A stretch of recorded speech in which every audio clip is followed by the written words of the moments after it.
Today we're going to read Franny K. Stein, Mad Scientist, The Invisible Fran. Chapter 15, the last chapter. Chapter 15. Franny catches up to the robot. Franny slid quietly into the laboratory. She knew the robot was in there somewhere. She could have overlooked the graffiti. Franny had made inaccurate spectaculars about butts before. Butts are an intrinsic science. Arrow's a car. And she might haven't even been able to find some right in giant spitwads. She had to admit that they had a sort of charm to them, like a fresh snowfall. A fresh snowfall that smelled like the inside of somebody's mouth. But Franny loved books. She loved everything about them. Most about Franny knew she had learned from books.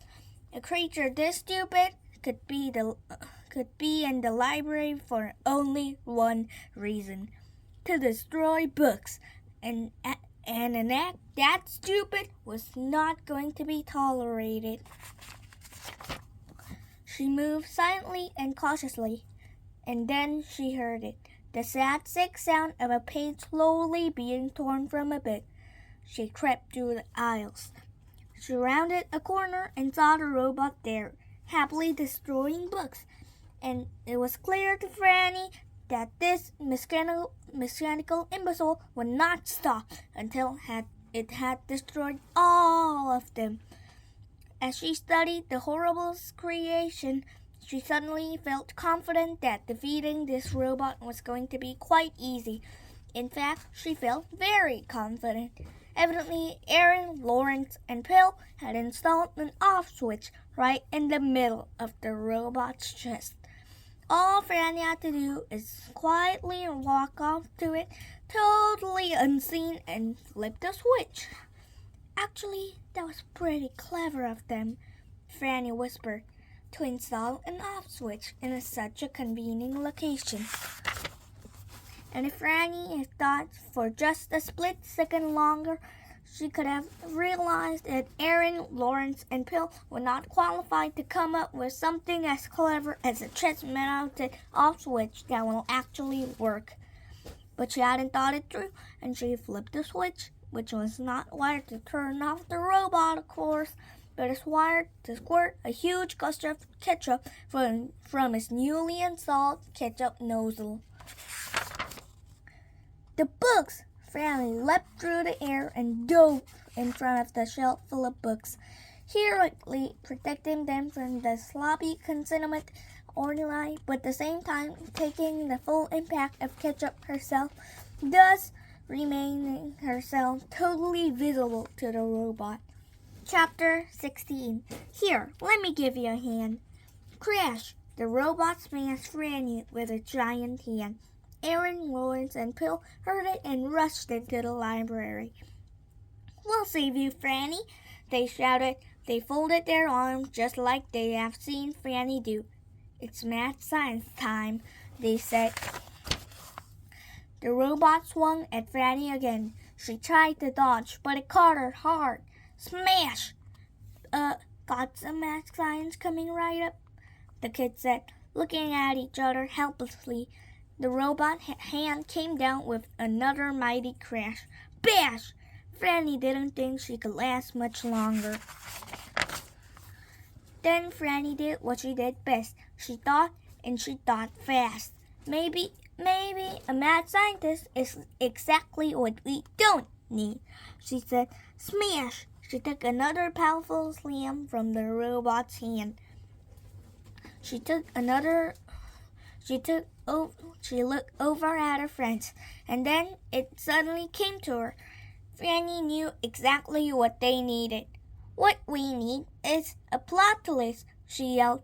"A what?" Aaron shouted back. "A plot twist is a stamp collector," Pill said. "Like me!" "Pill!" Franny yelled. "Dies!" Pill knew exactly what Franny meant. A pair of stamps would cover the robot's little square eyes perfectly. Pill pulled out a pair of stamps from his pocket and with a lick and a slap had them across the robot's eyes. Now blinded, the robot missed Franny entirely, and his metal hands were too big and clumsy to remove the stamps. Now what we need is an accordionist, Franny shouted, and Lawrence leapt to the action, grabbing one of the robot's heads into his right hand and the other head in his left.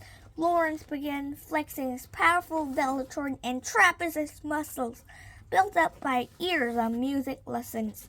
The robot reeled and fell under Lawrence's mighty accordionist blows. Now what we need is, Franny began, but Aaron was one step ahead of her. An Irish dancer, Aaron said, and began hammering a merciless heel of rhythmic sound on the fallen robot, sending gears and wires in all directions.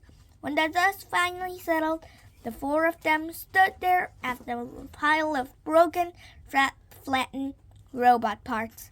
It was over. They had won. They had been saved by Piltry, accordionist, and Gallic destiny.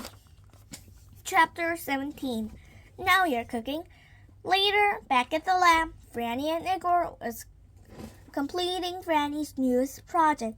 She had explained what had happened that day, and Igor wondered if Franny knew just how extremely lucky she was to have Frannies that were not mad scientists. Franny put down her whittling torch. At last, it's complete, she said. Igor, Franny said, handing him a piece of paper. Run downstairs and get these items. Quickly, I'll need them from this next experiment. Igor began to read the list as he ran. Sugar, flour, milk. Franny picked up the phone and paused to look at her newest creation. She dialed the phone. Billy, she said. Igor walked in with the ingredients, bowls, and cookie sheets Franny had requested.